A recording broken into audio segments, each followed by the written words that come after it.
Mais ceux qui ont oublié leur tuteur d'école, leur tuteur de collège, leur tuteur de lycée, leur tuteur d'université, leur tuteur de quand ils faisaient leur formation pour apprendre un métier, c'est à vous que je parle à travers cette vidéo.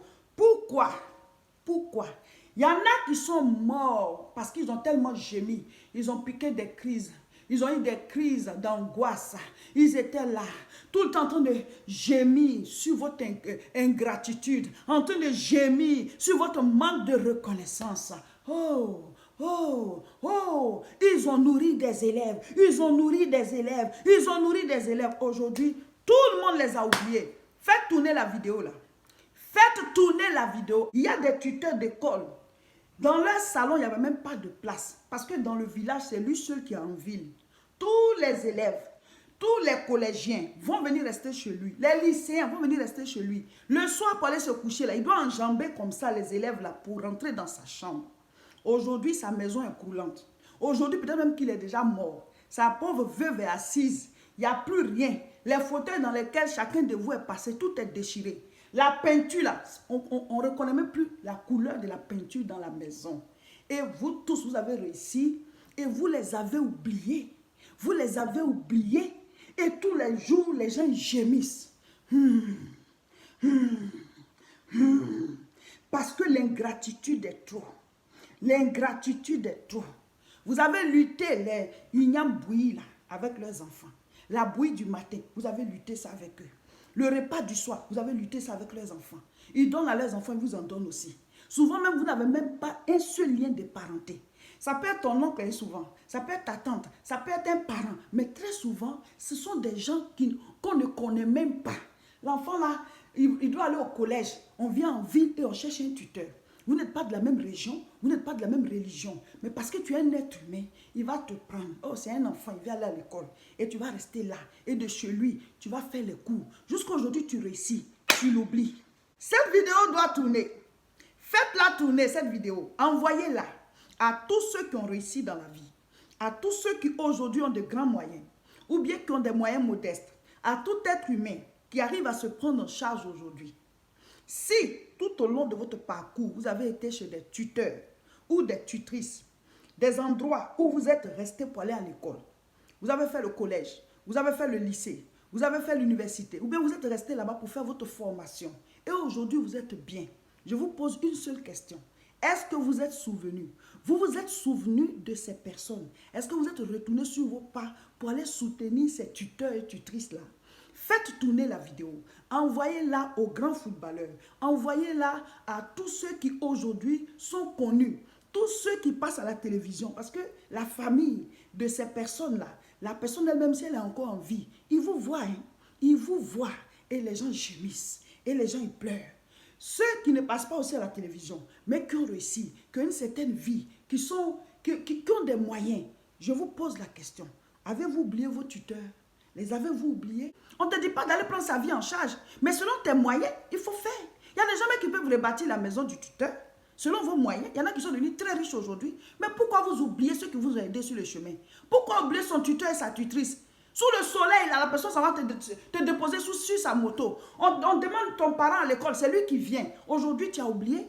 Et tu dis non, ce n'est pas mon père, ce n'est pas ma mère. Mais il a joué le rôle de père et de mère. Donc il mérite. Il y a les fêtes, vous les oubliez. Nouvel an, vous les oubliez. Fête de père, vous les oubliez. Fête des mères, vous les oubliez. Noël, vous les oubliez. Toutes les fêtes, vous les oubliez. La personne est là jusqu'à gémir, elle va mourir dans la souffrance. Là. Il y a des choses que vous devez faire. C'est obligatoire. C'est un devoir moral. Vous devez être reconnaissant envers ces personnes.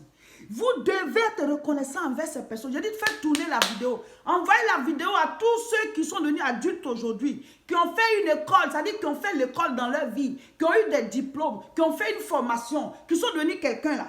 Il est ministre, envoie-lui. Il est président, envoie-lui. Il est quoi? Directeur, envoie-lui. Il est chef de cabinet, directeur de cabinet, envoie. Il est professeur, envoie.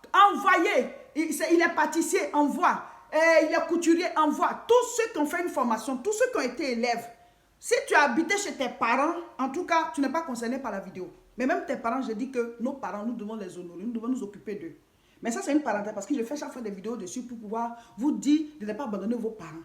Mais cette vidéo-là, c'est pour vous dire, souvenez-vous de vos tuteurs. Hein? Même si tu n'as pas de grands moyens, Oh, mon frère, ma soeur, reviens sur tes pas et fais ce que tu peux faire pour ceux qui t'ont hébergé pendant que tu étais encore enfant, pendant que tu étais jeune, pendant que tu avais besoin d'aide. Ceux qui t'ont soutenu, qui t'ont aidé, chez qui tu es resté pour aller à l'école, chez qui tu es resté pour faire ta formation. Souviens-toi de ces personnes. Faites tourner la vidéo. Envoyez-la. Si la personne est ministre, envoyez-lui. Ceux qui sont entre deux avions, envoyez-leur la vidéo. Ceux qui sont en Europe ici, aux États-Unis, partout. En tout cas, tout être humain qui aujourd'hui peut se prendre en charge, qui a les moyens là, envoyez-leur la vidéo pour dire, hey, tu n'es pas concerné? Tu n'as pas eu un tuteur dans ta vie, tu n'as pas eu une tutrice dans ta vie. Est-ce que tu t'en es souvenu? Qu'est-ce que tu as fait pour la personne? Dieu va nous juger un jour. Dieu va nous juger un jour. Les gens sont en train de mourir parce que ils pensent à toute l'ingratitude dont ils sont l'objet. Et ils gémissent jusqu'à ils meurent avec ça. Dites-moi, combien parmi vous se souvient? Combien parmi vous? Est-ce que tu te souviens de ton tuteur? Est-ce que tu te souviens de ta tutrice? Est-ce que tu es retourné vers eux? Il y a des gens aujourd'hui qui ont de grands moyens. La Bible dit, honore ton père et ta mère. Vos parents, vous devez vous en occuper. Là, on n'en parle même pas parce que j'ai déjà fait plusieurs vidéos pour dire que si tu oublies ton papa, ta maman, ceux qui t'ont mis au monde, ceux de qui tu es venu là, toi tu es maudit. La Bible ne dit pas que honore ton père et ta mère s'ils se sont occupés de toi. Honore ton père et ta mère s'ils ont été bien. La Bible dit honore ton père et ta mère, point. Parce que ce sont tes parents, tu viens d'eux. Et il dit, tu vas réussir et tu vas vivre longtemps si tu les honores. Donc ça, c'est une parenthèse concernant vos parents. Si tu as réussi là, tes parents, tu dois t'en occuper, tu dois les aider selon tes moyens. On ne te dit pas de t'endetter pour eux. C'est selon tes moyens parce que Dieu connaît les moyens de chacun de nous. Mais aujourd'hui, je vais vous parler de vos tuteurs d'école, vos tuteurs de collège, vos tuteurs de lycée. Il y en a qui sont devenus ministres aujourd'hui. Le gars, il te regarde à la télévision, puis il fait... Ou bien s'il est déjà mort là, ses enfants, ses neveux, ses nièces, ses petits-fils. On dit, oh, celui-là, il était chez papa ici. Et ils te regardent. Et souvent, ils vont dans vos bureaux et vous ne les aidez pas. Vous ne vous souvenez pas que vous avez mangé la nourriture de leurs parents. Vous avez dormi sous leur toit. Et qu'auparavant, ces enfants-là croyaient même que vous étiez leur grand frère. Ils croyaient même que vous étiez leur grande soeur. Mais dès que vous avez réussi, vous vous êtes rendu compte que non, c'était juste des tuteurs. C'était juste des tutrices. On n'est pas parenté, j'ai juste fait l'école chez lui. Mais il t'a nourri. Sa nourriture est encore dans ton ventre. Ça fait partie de ton corps aujourd'hui. Tu as dormi chez lui. Tu n'étais pas à la rue. Pourquoi est-ce que nous, les êtres humains, on est ingrats comme ça? Pourquoi l'être humain, nous sommes comme ça?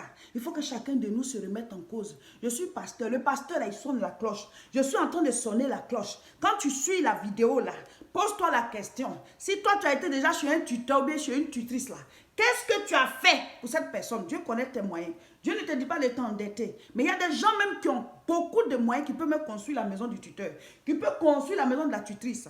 Pourquoi? Pourquoi leurs veuves sont assises? Le monsieur, peut-être il est déjà mort. Ou alors les deux sont morts. Leurs enfants sont là. Ou bien leurs petits-fils sont là. Qu'est-ce que tu fais? Qu'est-ce que tu as fait pour ces personnes qui t'ont hébergé, qui sont occupées de toi comme si tu étais leur enfant? Il y en a qui disent que, ah, moi, on m'a hébergé, mais on m'a maltraité. Oui, on t'a maltraité, mais on t'a donné quand même un toit. On t'a maltraité, on t'a donné à manger quand même. Aujourd'hui, tu as pu réussir. Toi, ne regarde pas la maltraitance là. Retourne sur tes pas. Parce que le peu de bien qu'ils t'ont fait là, tu dois te reconnaître à ça. Quelqu'un m'a dit, oui, j'ai voulu aider l'un des fils de mon tuteur. Donc, je l'ai pris chez moi pour qu'il puisse aller à l'école aussi. Et qu'est-ce qu'il a trouvé de mieux de faire? C'est de chercher à violer ma fille. Donc c'est fini, moi je ne peux plus les aider. Vous n'êtes pas obligé de les rapprocher de vous. Vous n'êtes pas obligé de les faire habiter avec vous. Parce qu'il dit que lui, il n'a pas fait ça dans leur maison. Pourquoi celui-ci vient faire chez lui? On ne te dit pas forcément de les faire habiter avec toi. Non, vous pouvez les aider de loin. Quand tu es reconnaissant, le niveau supérieur à la porte s'ouvre. Si vous-même on vous fait ça, est-ce que vous allez supporter? Est-ce que vous serez content? Est-ce que vous allez aimer? Pourquoi on fait ça? Pourquoi oublier ceux qui nous ont aidés sur le chemin? Pourquoi? Si la personne ne t'avait pas apporté de l'aide là, à l'époque de ta vie où tu en avais besoin, tu pourrais atteindre ce niveau. Tu pourrais arriver à ce niveau aujourd'hui. Luc chapitre 17 à partir du verset 11. Jésus se rendant à Jérusalem, passait entre la Samarie et la Galilée. Comme il entrait dans un village, 10 lépreux vinrent à sa rencontre. Se tenant à distance, ils élevèrent la voix et dirent: Jésus, Maître, aie pitié de nous. Dès qu'il les eut vus, il leur dit, allez vous montrer au sacrificateur. Et pendant qu'ils y allaient, il arriva qu'ils furent tous guéris. L'un d'eux, se voyant guéri, revint sur ses pas, glorifiant Dieu à haute voix. Il tomba sur sa face aux pieds de Jésus et lui rendit grâce. C'était un Samaritain. Jésus, prenant la parole, dit, les 10 n'ont-ils pas été guéris? Et les 9 autres, où sont-ils? Amen. Alléluia, c'est touchant cette parole, cette question du Seigneur. C'est émouvant. Vous voyez, la reconnaissance est très importante. Elle est très, très importante. Jésus-Christ venait de vivre l'ingratitude de 9 personnes. Ils étaient 10 lépreux. Avant, en Israël, la lèpre était considérée comme une maladie impure. Donc, quand vous avez la lèpre, vous ne devez pas vous approcher des autres. Vous devez toujours être ailleurs, dans un camp. Et même quand vous vous déplacez ensemble. Donc, c'était comme un collectif de lépreux. Et donc, quand ils ont appris que Jésus fait les miracles, ils sont venus vers lui. Mais ils ne se sont pas approchés de lui parce que c'est la loi. Donc, ils sont restés à distance et ils ont commencé à crier, « Aie pitié de nous ». Et Jésus a dit, « Allez vous montrer au sacrificateur ». Normalement, tu vas te montrer au sacrificateur quand tu es déjà guéri. Donc, c'était une parole de foi qu'il leur a donnée. Allez-y. Et ils ont cru. Et ils ont commencé à aller vers les sacrificateurs. Ils ont commencé à aller à l'église, en fait. Et sur la route, la lèpre a disparu. Ils ont été guéris. Normalement, ils doivent revenir, faire le compte rendu pour dire, « Ah, on n'est même pas arrivé là-bas. Regarde, on est guéri déjà. » Et lui dit, « Merci.